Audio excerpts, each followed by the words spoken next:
كده مبدئيا كده احنا عايشين في مجتمع لما بتلاقي حاجه تضحك المصريين كلهم عارف ان انت قدام اكتر حاجه مش بتضحك خالص يعني دي ما انت حاجه فاهم.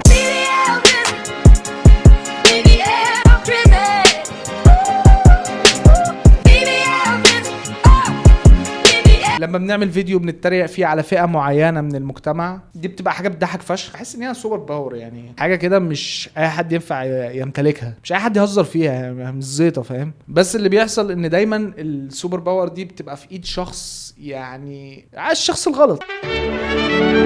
انا عارف ان ده يمكن اقل فيديوهات ابو جنى السينمائي. لو انت عارف السلسله دي وبتتفرج عليها من زمان فانت عارف ان الفيديو ده ما فيهوش لان انا خلاص يعني حاسس ان لازم امشي سيف سايد بقى اللي هو ما يعني كفايه بقى الناس اللي بتتضايق يعني تحس ان انت بتترجر حاجه عنده بتلعب لهم في الترميم. الراي قشطه يعني انت اي حد يقول رايه الا انا يعني بتيجي عندنا وده يطلع لوش حس.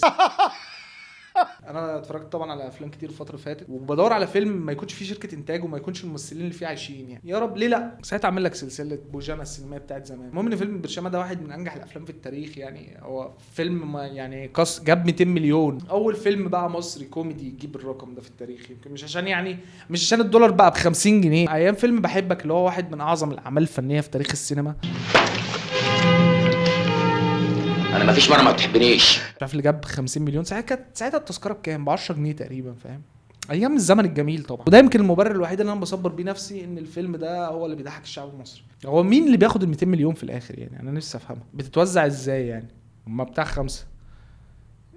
ففكره ان انت بقيت عايش وسط مجتمع مثقف بالثه وذوق كوميدي وحش حاسس فيه بروباجندا او في اجنده معينه ورا مصطفى غريب ان كل الناس بتقول ان هو اكتر حد بيضحك في السينما يعني مش عارف ايه اللي ورا مين وراه يعني استحاله يكون عادل امام يعني. حاتم صلاح كان كويس وماشي كويس كان بيضحك فشخ لحد ما عمل اول مسلسل في حياته انا ما كنتش اعرفه قبلها الصراحه. فانا شايف ان هو بقى قال لك ايه بقى قال لك احنا جايبين بقى لان اكتر ناس بتضحك في الدنيا بقى اكتر ناس بتضحك في مصر هشام ماجد حاتم صلاح مصطفى غريب خليهم بقى يضحكوك بقى عارف انت اللي هو تضحك ولا تنط من الشباك. انا كنت قشطه عادي اللي هو يعني عادي ذوق كوميدي يعني هو مش عادي بس هعمل ايه هقعد اعمل ايه هقعد امسك كل واحد في البلد اقول له لا ما بيضحكش لا انا اخر اعمل فيديو على اليوتيوب. لكن فكره ان انا الاقي واحد من اكتر الناس اللي بحبهم في حياتي بعد ابويا وامي محمود مهدي بيقول اكتر فيلم بيضحك في التاريخ ده اسمه كلام بالله عليك. وانا خارج من الفيلم ده كان شاغل بالي سؤال واحد بس هل فيلم برشامه هو اكتر فيلم بيضحك في تاريخ السينما المصريه؟ ببساطه لاني لم اتوقف عن الضحك في الفيلم دوت. انا بحبك فشخ يا محمود يعني هعمل ايه انا طبعا خاب ظني يعني عملت الفيديو ده لسببين يعني السبب الاول عشان الناس اللي بقى شبهي كده نلمهم تاني اكتر ناس بتفهم في الدنيا يعني والسبب التاني ان في شويه بهايم يدخلوا الفيديو ده على ده فيلم برشامه. اطلع يا هشام ماجد من تحت الترابيزه يلا اطلع انت واكرم حسني هات اكرم حسني. وصلت لمرحله مؤخرا من الاحباط في ذوق الكوميدي في الشعب المصري ده اكبر مثال فيلم برشامه يعني دي بتبقى كارثه كده كونيه انت فاهم بتبتدي بقى اللي هو ده احنا ما كناش عايشين يا اخي ده احنا ما كناش واعيين لكل ده مع ان احنا قدامنا بقالنا كتير اللي هو الفيديوهات اللي انت بتيجي مثلا اسوأ افيه في التاريخ اكتر حاجه ما بتضحكش ويحط بعدها ايه كور يعني في افيه مثلا اللي هو مره واحد دمه تقيل حط رجل على رجل اتخصم. انا مش ضد الذوق والله انا مش ضد الذوق بصراحه عندي مشكله كبيره قوي يعني في الموضوع ده دي حاجه ما تضحكش المهندسين حتى اللي هي جنب الزمالك ولا حاجه تضحك الدكاتره. انا مشكلتي ضد الحريه الشخصيه بعد كده بيقف كل حاجه يعني ان انت تدخل على تويتر تلاقي بص افيه بتاريخ افلام كل حياتك بتتدمر قدام عينك كده في مجرد تويتر ده بيضحك بذمتك ده بيضحك لما دي لجنه امتحانات ها وما بيدخلهاش غير الطلبه حضراتكم طلاب ايوه كدابين يا باشا دول ما بيعرفوش حتى يفكوا الخط.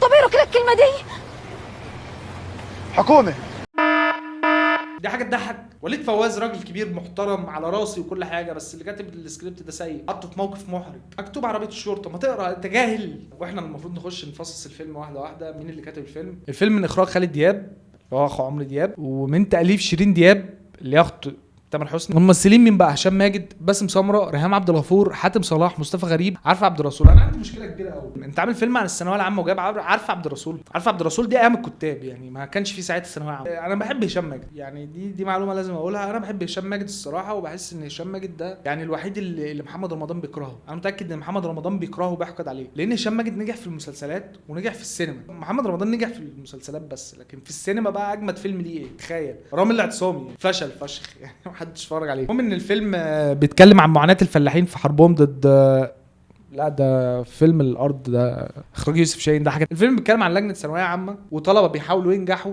عشان يقضوا حاجات في حياتهم الشخصيه، والمراقب بيموت. المراقب اللي هو كمال ابو رايه يقوم ميت، فيظهر بقى المعدن بتاع كل واحد فيهم اللي هو خلاص بقى المفروض انت دلوقتي في انفلات امني، يعني كمال ابو رايه توفى، كل واحد بقى بيحاول يغش عشان يقضي على مصلحته، فبيظهر هنا بقى معدن. انا ما عنديش ادنى اعتراض عن الفيلم، خصوصا ان هو بيتكلم عن انهم يعني عندهم اضطراب ثنائي القطب وحاجات شبه كده. طبعا انا فلاح، عندي اعتراض بس ان الكوميديا تبقى رخيصه بالدرجه دي. الكوميديا تبقى رخيصه في حالتين: لما يكون في شتايم كتير فشخ من غير اي سياق، ملهاش اي لازمه شتايم، او يهزروا في الدين، فاهم؟ عايزيننا نبقى علمانيين ولا نيجي بقى خلاص يعني نمسك اسوأ افيهات اتقالت في الفيلم. طبعا مش هعرف اعرض حاجات من الفيلم يعني عشان حاسس ان انا لو عملت حاجه زي كده شركه يانجو يلعب. طبعا فيلم عبقري زي كده لازم يتكتب عليه كوروش شويه فسا عشان يبقى بيضحك. يعني في ناس بتيجي تقول انت ما بتضحكش، انا ما بهزرش اصلا انا بتكلم بجد. انت متخيل؟ مش معنى ان انا متخلف ان انا بضحك، انا ممكن تكون مثلا بضحك عشان انا، لكن ما حدش يجي يقول لي انت ما بتضحكش لان انا ما بضحكش اصلا. يعني ينفع اجي اقول لك انت ما عندكش ضعف جنسي؟ انت ما عندكش حاجه، يعني انت ما عندكش. انت فهمت الفكره؟ يانجو بلاي يعني عندي مفاجاه ليكم، فيلم اهو معايا، خدوه بقى يلا اهو. انا هفرج اصحابي عليه، يلا شوف كم واحد كان هيروح الفيلم في بتاع 500 جنيه هتخسروه. رد عليا يا حليل، ابوك بيغشش بالجامع؟ ايه المشكله؟ الجامع راجل واطي. طبعا هو الفيلم عشان او الكليبس عشان تضحك لازم فيها صوت الفيسة ده، اصل الصوت الفيسة ده هو ده اللي بيضحك، يعني هي دي الكوميديا يعني. ده انا ممكن اضحك على دي، يعني ممكن في يوم من الايام كده وانا شارب جميع انواع المخدرات الموجوده في الدنيا ممكن اضحك على حته الكور دي، لكن ان انا اضحك على الفيلم ده مش عارف، هشوفه قبل ما اموت. بكات يا فجري. تجيبوا واحده مرموقه زي استاذ عارف عبد الرسول وتخلوها تعمل بكات، مريم عبد الغفور ولا ليلى فضل، ليه تعملوا كده؟ هو ده الفن بقى يا جدعان. الجمال في الجمله كنايه. استغفر الله العظيم. قشطه عادي تحمل قشطه. هي الكلمه دي كمان ضموها للمعجم. الناس بتقول الفيلم يجنن يا جدعان، الناس اسم الفيلم بسرعه تحفه، فن هادف. واهو واحد مننا اهو والله يا ريت الناس اللي عاجبها الفيلم ده يقولوا لنا كل الافلام اللي عاجباهم عشان ما نتفرجش عليهم، ويسهلوا عليا بدل ما نتفرج على افلام زي دي. ده واحد مننا يا جدعان، ده واحد من احنا قليلين فشخ الصراحه. كان زمان مقفل اللي بتاع 300 400 الف ولا يمكن دي الحياه الحلوه والله. يمكن والله العظيم الحياه دي اللي بتضحك وحياتنا اللي بنت 60. على فكره الغش حلال لو في الضروره. انت بتجهل، انا دارس مذهب ابن حنبل كله وما قالش كده. للامانه كور برضه يعني كور، مش ابن حنبل اللي قال. امال ابن مين اللي قال؟ ابن عمي. لسه عندنا حته اللي هو ايه، يمسك حد يضربه بقى. عندي بتاعت من ايام محمد هنيدي ما كان لسه ما اتفطمش. هي ايه الريحه الوسخه دي يا حاج؟ لا المجاري طافحه في رجلك يخرب بيتك. يعني عامله جلابيه شكل كل امتحان ومثبته الشراب، هو حلق. ايه الزفاره دي؟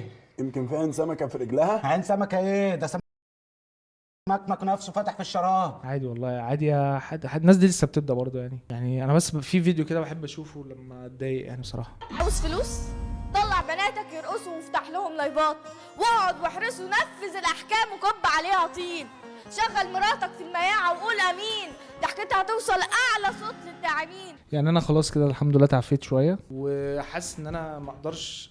طبعا انتوا فاهمين يعني انا كان زمان، انا كان نفسي والله ان انا اعمل لكم حاجه كده ابو جانا السينمائي ونعمل تحليل اكتر للفيلم، بس طبعا مش هينفع نعمل حاجه زي كده في عصرنا الحالي، خصوصا انا مش عايز ارجع اشتغل كول سنتر تاني يعني. اتمنى الاقي طريقه كويسه ان انا ارجع بيها سلسله ابو جانا السينمائي دي، عشان اكتر سلسله بحبها في التشانل دي واكتر حاجه بتبسط وانا بعملها يعني.